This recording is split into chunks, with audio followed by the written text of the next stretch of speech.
الله. السلام عليكم ورحمة الله. السلام عليكم.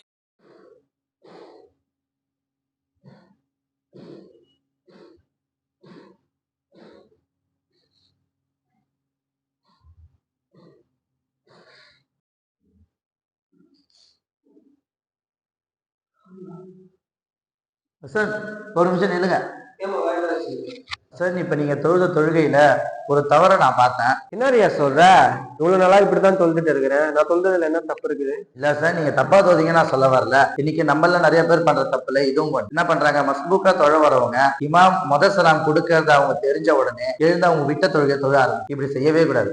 ஏன்னு பாத்தீங்கன்னா இமாம் 2 சலாம் கொடுத்ததுக்கு அப்புறம் தான் மொத்தமா தொழுகையே முடியுது. அது வரைக்கும் நம்ம இமாம பின்பற்றி தான் இருக்கிறோம். அதனால நம்ம அதுக்குள்ள எந்த ஒரு நடவடிக்கையும் செய்யக்கூடாது. அது மட்டும் இல்லாம பெருமானார் ஸல்லல்லாஹு அலைஹி வஸல்லம் என்ன சொல்லிருக்காங்க, இன்னமா ஜுஇலல் இமாமு லியுத்தம்ம பிஹி. இமாம் என்பவர் பின்பற்றுவதற்காகவே நியமிக்கப்பட்டவர். இமாம் 2 சலாம் கொடுத்ததுக்கு அப்புறம் தான் தொழுகை என்பது முடிவுக்கு வருது. அதனால நம்ம என்ன பண்ணணும்னா தொழுகையை விட்டு வெளியேறக்கூடாது. அது மட்டும் இல்லாம இதுல இன்னொரு குழப்பமும் நிகழும்.